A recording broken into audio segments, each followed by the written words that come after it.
ሉላ የሮቤልን ሚስት ስታገኛት ቆይ አንቺ ምንድነው የምትከታተኝ? ከዚህ በኋላ ስነ ስርዓትሽን ያሽ። ትናንትና ያየሽኝ ሉላ ሳትሆን ዛሬ የምታይኝ ሉላ ሌላዋ ነኝ። ስለዚህ ከዚህ በኋላ አትከታተይኝ። የምትፈልጊውን ባልሽን እዛው ሄደሽ ፈልጊ። ደግሞ ባልሽ ሌላ ሴት ይዟል። ስለዚህ ከኔ ጋር 10 ጊዜ አትምጪ።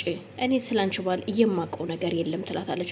ማህሌት በጣም ትደነግጥና ምን ማለት ነው ስትላት፣ ማለትማ ይኸው ነው በቃ ከነገርኩሽ እየተለየ ምንም ነገር እኔ ጋር የለም። ልጁ የራሴ ነው ብዬሻለሁ፣ የራሴ ነው፣ የእሱ አይደለም፣ ከሌላ ነው የተረገዘው። ስለዚህ ከዚህ በኋላ አንድ ነገር እናገርሻለሁ ወይ እከታተልሻለሁ ብትይ ውርድ ከራዚ ተከበሬ፣ ትልቅ ሴት መሰልሽኝ። ከዚህ በኋላ ከኔ ጋር እንድትከታተኝ አልፈቅድልሽም ስትላት ትናገራታለች። አስፓልት መንገድ ላይ ነበር የተገናኙትና ከዚህ በኋላ ይኸውልሽ ነግርሻለሁ፣ ተከበሪ፣ በምትከበሪበት ተከበሪ፣ አይካልሽ ግን ክብርሽን አዋርድሻለሁ ስትል ተናግራ ስትሄድ መሀሌት ትደነግጥና ቆይ ምን እየተካሄደ ነው ያለው? የእውነት ሮቤል ከሌላ ሴት ጋር ደግሞ ጀምሯል ማለት ነው። ልቁንስ ልንገርሽ እህቴ፣ አንድ ነገር እንደ እህት ልምከርሽ፣ ሮቤል ሌላ ሴት ይዟል። ስለዚህ ብትፈቺው ይሻልሻል። እሺ በቃ እንደ እህት ይሄን ነው የምመክርሽ ትላትና ጥላት ትሄዳለች። በዛን መሀሌትም ግራ ተጋብታ ቆይ ሮቤል ከኔ ውጭ ከሷም ውጭ ሌላ ሴት ይዟል፣ ምንን ችግር አለው? ለነገሩ እሷንስ ይዟት የለ እንዴ? ከሷስ ጋር አልነበረ? ስለዚህ ምን የተለየ ነገር አለው? ግን ደግሞ አሁን ያለበትን ነገር ማወቅ ፈልጋለሁ በማለት ብቻዋን ማውራት ትጀምራለች። ስለዚህ የማደርገውን እኔ ያውቃለሁ፣ እምለቅሽ መስሎሻል ስትል ማህሌትም በሉላ ላይ ስታባት ትሄዳለች። ሽብሩ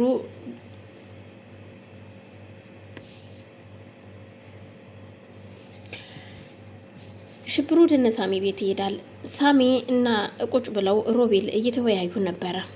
የሚመካከሩት ይኸው ስለጀመሩት ጉዳይ ስለነበረ ያንን ጉዳይ ለየሆነ ደረጃ ላይ ለማድረስ እየተወያዩ ያለ የውጭ በር ተከፍቶ ሰው ይገባል። ሲገቡ ያዩትን ነገር ማመን ያቅታቸዋል። ሽብሩ እንዴት እዚህ ድረስ ሊመጣ ይችላል? እንዴት መጣስ? ሲል ሳሚ ለሱራፌል ይነግረዋል። አላቅም እኔ ለምን እንደመጣ ምን አውቃለሁኝ። እስኪ ለማንኛውም ይምጣና ከዛ እንነጋገራለን። የሚገርም ነገር ትናንትና መንገድ ላይ አግኝቼው እኮ ዘልፎኝ ነው የሄደው የሆነ ክምር የሆነ ሰውዬ ሲለው፣ ቆይ እስኪ ለማንኛውም ኃይለ ቃል ከመናገር ይልቅ በጸባይ ተነጋግረን ችግሩን እንፈተዋለን ይለዋል ሱራፌልም። በጣም ጥሩ እሺ አቶ ሽብሩ ምን ልትሸብር ነው የመጣኸው? ምንድን ነው እሱ ሲለው፣ ኩቻ የት ነው ያለችው? ስማ የኔን ኩቻ ስጠኝ ይለዋል። አንተ ቆይ ግን ምንድን ነው አይገባህም እንዴ? ቆይ እንዴት ነው ሽያጭ ነው ወይስ ክራይ ነው እኔ የምሰጥህ እሷን ሲለው፣ እዩልህ እኔ ለክብሬ ነው የምደራደረው፣ ሽያጭም ሆነ ምንም እውነቴን ነው የምልህ። ደግሞ አንድ ወር ራሱ አያቆዩትም።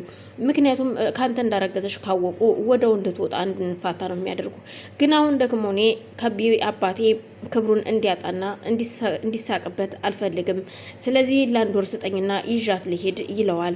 ቆየን ነገር ግን ቆይ ማን ጋር ነው ያወራኸው? ቆይ ፍቅረኛህስ ሳሮን የት ሄደች? ከሳሮን ጋር ይሄን ነገር ያወራችሁት ወይስ?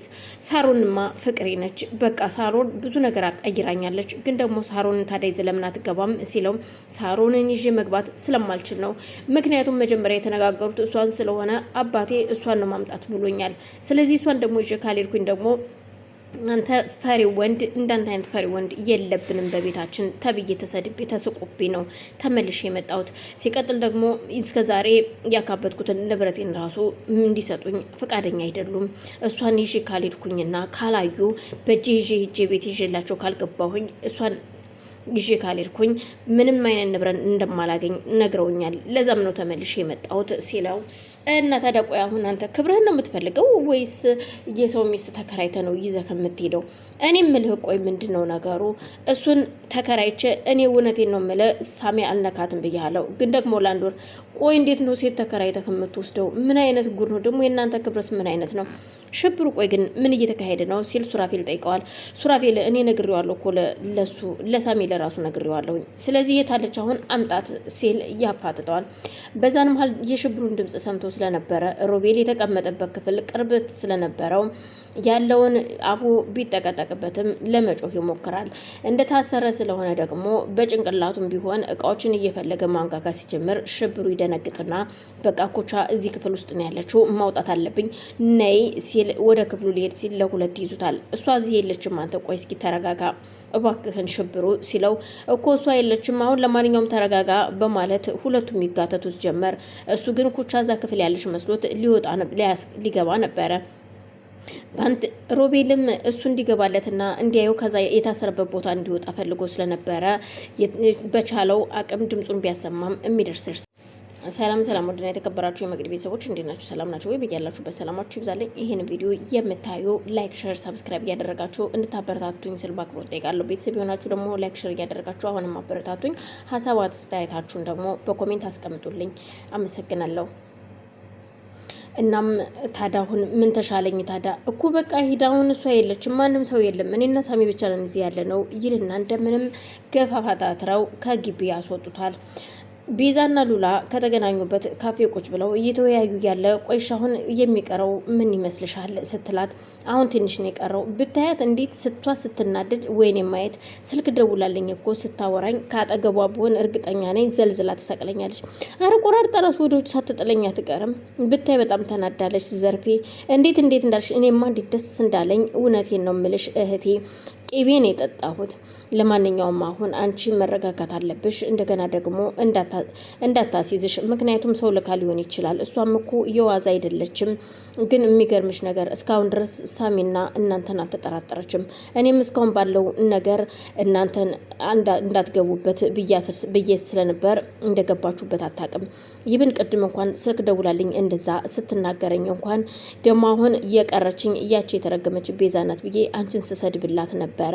ግን አንቺ ምን አይነቱ አቂመኛ ነሽ? እንዴት እንደዚህ ታደርጊብኛለሽ? እኔ ላንቺ ክፉ ሁኜ ነው ወይ ስትለኝም ከዚህ በላይ ክፉናት ምን ይሰራል? አንቺ የተረገምሽ። ቆይ እኔ ስለምን ክፉ ሆንኩ? እያለች ዘርፌን ብቻዋን መኝታ ቤቷ ቁጭ ብላ መጠጧን እየጠጣች እያበደች ነበር። ቆይ ግን ለምን እንደዚህ ሊሆን ይችላል? እውነቷን እኮ ነው። ግን እንዴት እንደዚህ ሊሆን ይችላል? ማህሌት ሮቤልን ለመፈለግ ግራ ተጋብታ የምትሄድበትን ብታጣም ግን ወደ ነዘርፌ መንደር ለመሄድ ተገዳለች።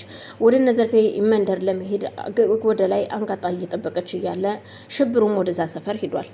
ሁለቱም ተገጣጥመዋል። ሁለቱም ግን አይተዋወቁም። በር ፊት ለፊት ቆመዋል። እሱም በመገረም እያያት ነበር። ቆይ አንቺ ማነሽ? አንተ ማነህ? በማለት ሁለቱም ይጠያየቃሉ። ግራ ተጋብተው ሁለቱም ይጠያየቁ ነበር።